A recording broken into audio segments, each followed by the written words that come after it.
Bapak dan Ibu Guru, salam dan bahagia. Selamat bertemu kembali dengan saya di video ini.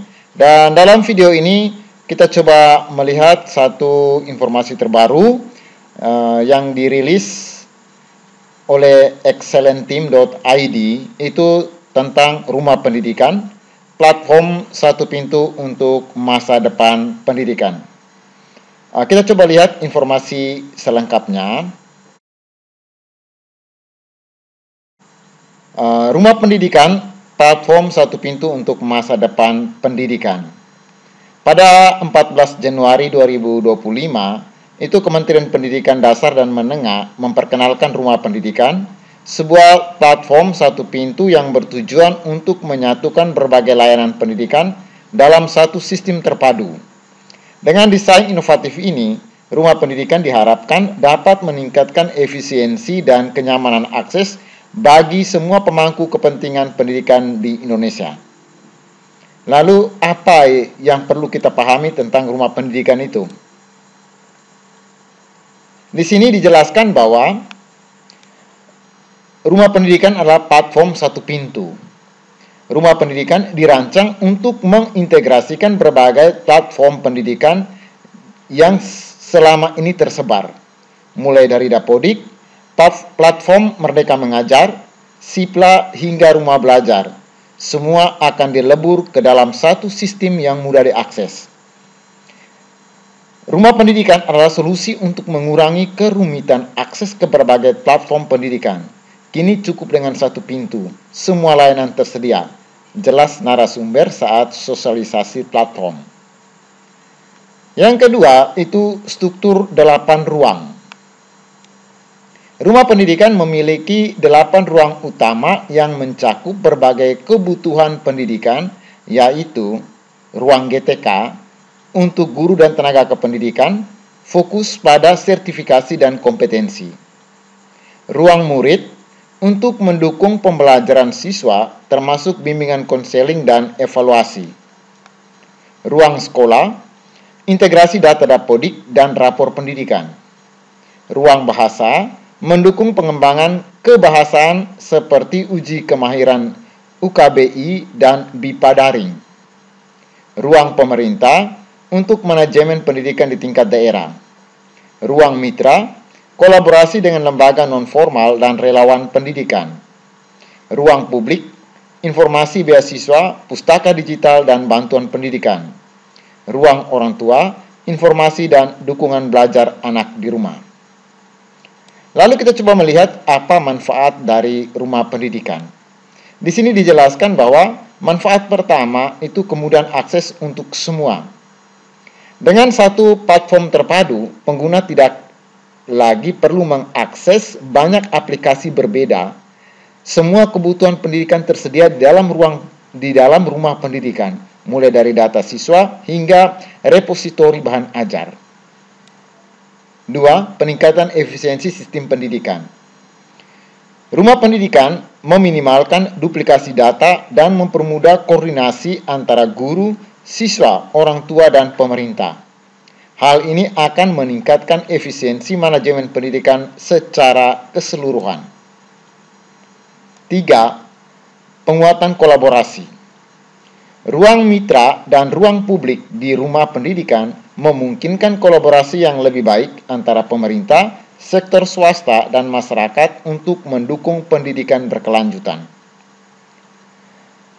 Baik, Bapak Ibu Guru, kita coba lihat apa saja fitur utama dalam rumah pendidikan. Fitur utama dalam rumah pendidikan yang pertama adalah ruang GTK, transformasi PMM. Platform Merdeka Mengajar kini bertransformasi menjadi ruang GTK. Semua fitur PMM seperti peningkatan kompetensi guru, repositori bahan ajar, dan pengelolaan kinerja tetap tersedia dalam format yang lebih terstruktur. Yang kedua, ruang murid, evolusi rumah belajar. Rumah belajar yang selama ini menjadi andalan, kini menjadi bagian dari ruang murid. Di sini siswa dapat mengakses sarana deep learning, komunikasi dengan guru, serta bimbingan konseling. 3. Integrasi data di ruang sekolah. Ruang sekolah menggabungkan data Dapodik, rapor pendidikan, dan kualitas capaian pendidikan dalam satu tempat. Hal ini mempermudah kepala sekolah dan guru untuk membantu perkembangan sekolah secara real time. Keempat, sistem berbasis bahasa di ruang bahasa. Untuk mendukung pengembangan kebahasaan, Ruang Bahasa menyediakan kamus digital, uji kemahiran UKBI, dan layanan pembelajaran bahasa asing. Lalu bagaimana tantangan dan solusi implementasi rumah pendidikan? Yang pertama itu adaptasi pengguna. Sebagai platform baru, tantangan utama adalah memastikan semua pengguna termasuk guru, siswa, dan orang tua terbiasa menggunakan rumah pendidikan. Untuk itu, pemerintah telah mencanang pelatihan dan panduan teknis. Kedua, infrastruktur teknologi. Penerapan rumah pendidikan membutuhkan infrastruktur digital yang memadai, terutama di daerah terpencil. Pemerintah terus berupaya memperluas akses internet dan memperbaiki fasilitas sekolah. Tiga, pengintegrasian data. Proses pengintegrasian berbagai platform ke dalam rumah pendidikan memerlukan waktu dan akurasi tinggi untuk menghindari duplikasi atau kehilangan data. Bagaimana langkah ke depannya terkait peluncuran dan evaluasi? Rumah pendidikan akan resmi diluncurkan pada 21 Januari 2025 dalam versi beta. Peluncuran ini akan mencakup uji coba penggunaan fitur dan evaluasi langsung dari para pengguna. Tim pengembang itu menjelaskan bahwa versi beta memungkinkan kami untuk menerima umpan balik dari pengguna dan melakukan perbaikan sebelum peluncuran penuh. Rumah pendidikan adalah langkah revolusioner dalam sistem pendidikan Indonesia. Dengan mengintegrasikan berbagai layanan pendidikan ke dalam satu platform, rumah pendidikan tidak hanya mempermudah akses, tetapi juga meningkatkan efisiensi dan kolaborasi di sektor pendidikan. Keberhasilan implementasi rumah pendidikan sangat bergantung pada dukungan dari semua pihak, termasuk guru, siswa, orang tua, dan pemerintah.